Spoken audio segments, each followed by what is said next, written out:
तो हेलो दोस्तों, कैसे हैं आप सब? आशा करती हूँ आप सब बहुत अच्छे होंगे और टाइम देकर, मन लगाकर अपनी पढ़ाई, अपनी यूपी टेट की तैयारी बहुत अच्छे से कर रहे होंगे। तो आज पिछले वीडियो में हमने ज्योग्राफी के बारे में कुछ पढ़ा था, तो धीरे-धीरे करके हम अपने मेन टॉपिक को पढ़ेंगे। तो आज इसी क्रम में हम पढ़ रहे हैं अनुसूचियाँ, जो हमारी जो पॉलिटी है, उसमें एक टॉपिक आता है अनुसूचियाँ, इनसे क्वेश्चंस बनते हैं। तो इनके बारे में हम पढ़ेंगे कि किस अनुसूची में क्या है, तो इसके बारे में हम जानेंगे।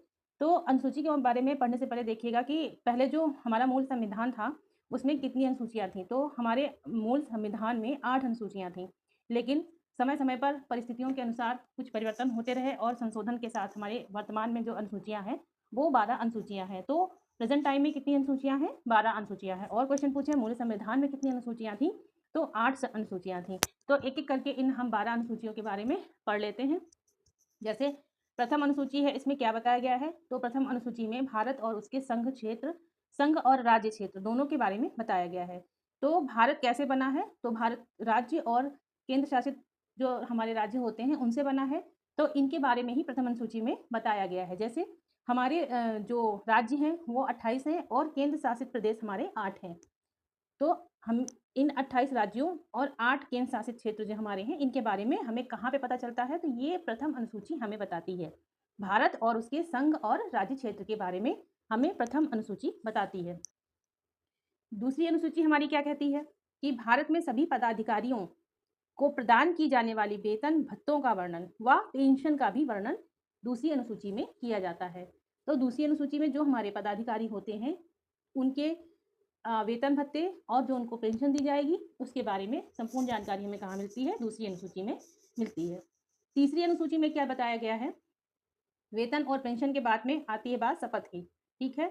जब भी हम किसी जॉब को करने चलेंगे, तो पहले हम क्या उसमें देखते हैं? योग्यता तो देखी जाती है। हम क्या देखते हैं कि हमारी वेतन कितना होगा और पेंशन क्या होगी, तो इसके बारे में हमको पता चलता है।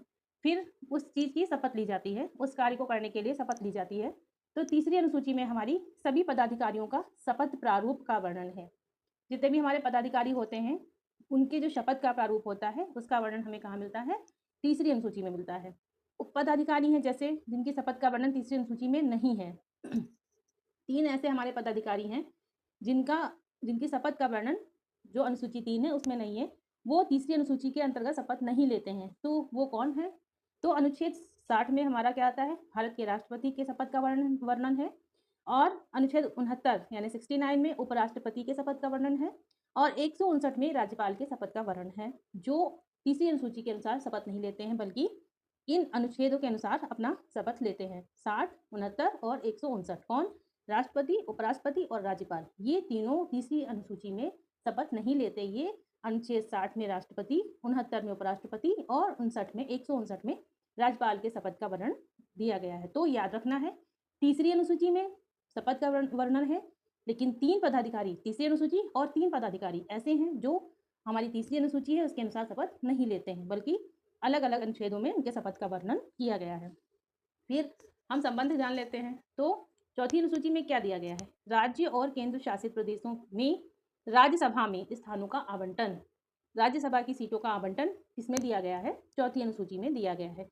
राज्यों और केंद्र शासित प्रदेशों दोनों में राज्यसभा के स्थानों का आवंटन दिया गया है। 5वीं अनुसूची में क्या है? भारत के अनुसूचित जात और उसके क्षेत्रों में प्रशासन का उपबंध करना। ये कहाँ में मिलेगा? 5वीं अनुसूची में। क्या है? अनुसूचित जात यानी एससी कास्ट।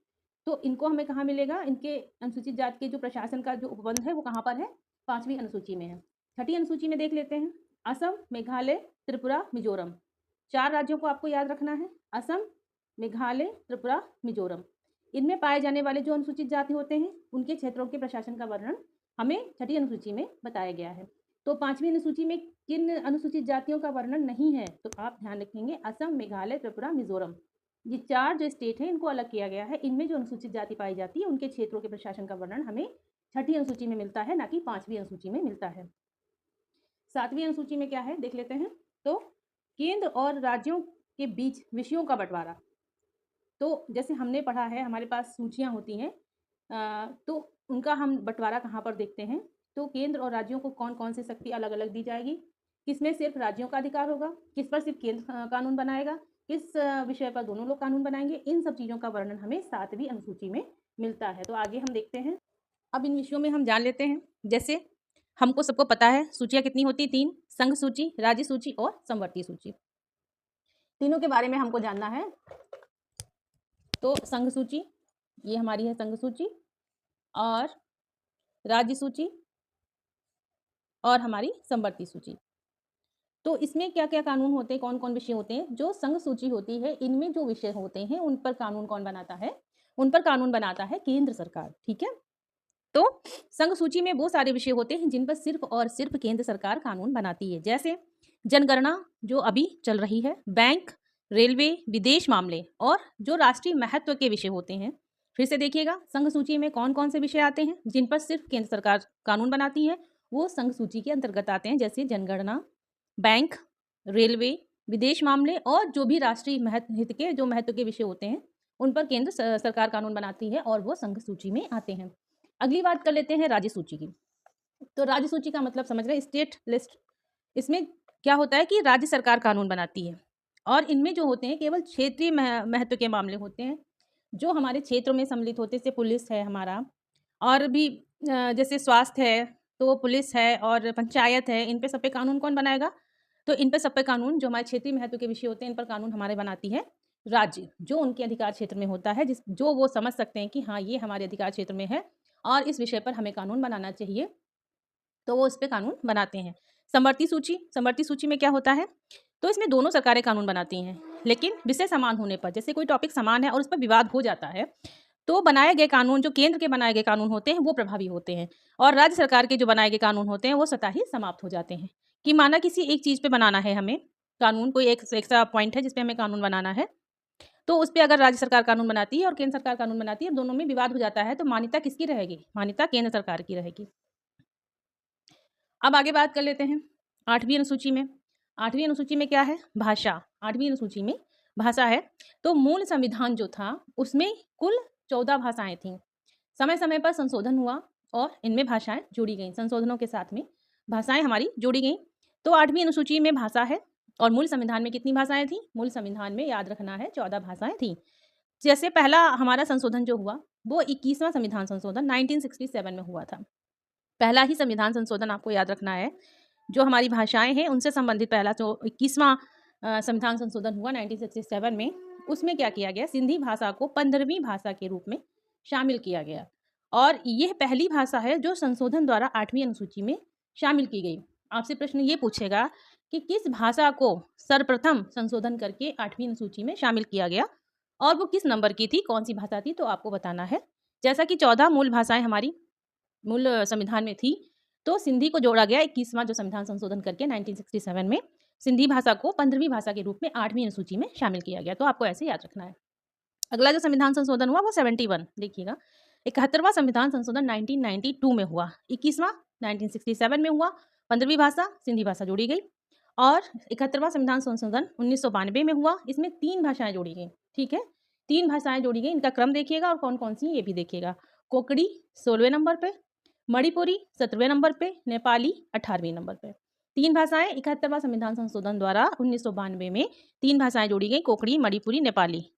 16वां, 17वीं और 18वीं भाषा। इस तरीके से 1992 तक हमारे मूल संविधान में भाषाएं कितनी, हमारे संविधान में भाषाएं कितनी हो गई? 18 भाषा हो गई। उसके बाद में फिर एक संविधान संशोधन 91 मतलब 91वां संविधान संशोधन 2003 और 4, इसमें हुई। इसमें 4 नई भाषाएं जोड़ी गई। वो कौन सी भाषाएं थी? संथाली, बोडो, मैथिली और डोंगरी। संथाली, बोडो, मैथिली, डोंगरी। 19वीं भाषा थी संथाली, 20वीं भाषा थी बोडो, मैथिली 21वीं भाषा थी और डोंगरी 22वीं भाषा थी। तो आपको सबसे लास्ट जो 22वीं भाषा, इसका क्रम याद रखना है और 15वीं भाषा जो सिंधी थी उसको भी याद रखना है। और आपको ये याद रखना है कि 71वां संविधान संशोधन जो हुआ है, 71वां संविधान संशोधन 1992 में जो हुआ है, उसमें 3 भाषाएं जोड़ी गई थी, कोकड़ी, मणिपुरी और नेपाली। ये आपको याद रखना है। तो इस तरीके से 91वां जो संविधान संशोधन 2003 और 4 में हुआ, उसमें हमारी कुल भाषाएं कितनी हो गई? 22 भाषाएं हो गई। ठीक, अब नवीं अनुसूची के बारे में जानते हैं। नवीं अनुसूची किससे संबंधित है? भू सुधार उन्मूलन से संबंधित है, भूमि सुधार से संबंधित है। यह सबसे पहले अनुसूची है, यह सबसे पहली अनुसूची है जो संशोधन द्वारा शामिल की गई है। मतलब नवीं अनुसूची जो ऐसी थी जो सबसे पहले संशोधन करके शामिल की गई थी। प्रथम संविधान संशोधन 1951 में हुआ था, तो नवीं अनुसूची सबसे पहली अनुसूची थी जिसको संविधान संशोधन करके इसमें जोड़ा गया था। तो 1951 में पहला संविधान संशोधन हुआ और नवीं अनुसूची भूमि सुधार के रूप में उसको जोड़ा गया। अब देखते हैं 10वीं अनुसूची में क्या कहता है। सारी अनुसूची इंपॉर्टेंट है, आप उनके विषय में जो बताया गया है उसको अच्छे से पढ़िएगा। बहुत टफ नहीं है, 2-3 बार आप पढ़ेंगे तो चीज़ें अपने आप से दिमाग में सेट हो जाएँगी। तो 52वां संविधान संशोधन द्वारा 1985 में इसको 10वीं अनुसूची को शामिल किया गया। इसमें है क्या, दल बदल कानून को लागू करता है और दल बदल जो है इस पे उसको प्रतिबंधित भी करता है। तो इसमें क्या है, दल बदल 10वीं अनुसूची, भूमि सुधार नवीं अनुसूची। नवीं अनुसूची सबसे पहली अनुसूची है जो संविधान संशोधन द्वारा अनुसूचियों में शामिल की गई है, और जो 1951 में पहला संविधान संशोधन हुआ था उसके द्वारा। और जो 10वीं अनुसूची है ये 52वां संविधान संशोधन 1985 में हुआ, उसके द्वारा जो है दल बदल कानून बनाकर उसको इसमें जोड़ा गया। फिर अगली बात कर लेते हैं, जो 11वीं अनुसूची है उसमें ये बहुत इंपॉर्टेंट है। 11वीं और 12वीं अनुसूची बहुत इंपॉर्टेंट है, इसको अच्छे से पढ़िएगा। तो 11वीं अनुसूची है ये 73वां संविधान संशोधन 1992 द्वारा जोड़ा गया था। 73वां संविधान संशोधन 1992 द्वारा इसको जोड़ा गया। इसमें भाग 9 शामिल है और इसमें क्या है, पंचायत राज व्यवस्था को लाया गया है। इस अनुसूची के द्वारा पंचायत राज व्यवस्था को लाया गया है और इसमें भाग 9 शामिल है। ये कब 24 अप्रैल 1993 से लागू किया गया और इसमें विषय कितने हैं, 29 विषय दिए गए हैं पंचायतों को कार्य करने के लिए। ठीक, इसमें क्या है, पंचायत के बारे में बताया गया है, पंचायत राज व्यवस्था इसमें है। तो 11वीं अनुसूची में जिसको जोड़ा गया था 73वां संविधान संशोधन 1992 द्वारा, और इसमें भाग 9 भी शामिल है। और इसमें किया क्या, इसमें व्यवस्था क्या की गई थी, पंचायती राज व्यवस्था को लाया गया था जो 24 अप्रैल 1993 से लागू हुआ। और उसमें विषय कितने थे, 29 विषय। ये पूछ लिया जाता है कि इसमें विषय कितने थे, तो इसमें 29 विषय थे। 12वीं अनुसूची क्या है, तो 12वीं अनुसूची जो थी हमारी वो 74वें संविधान संशोधन 1992 में ही हुआ था। 74वां संविधान संशोधन उसके द्वारा लाया गया था। इसमें भाग 9 का इसमें भाग 9 का जोड़ा गया। और इसमें क्या है, नगर पालिका है। उसमें क्या था, पंचायती राज व्यवस्था थी, ग्रामीण व्यवस्था से संबंधित थी। इसमें क्या है, नगर पालिका है।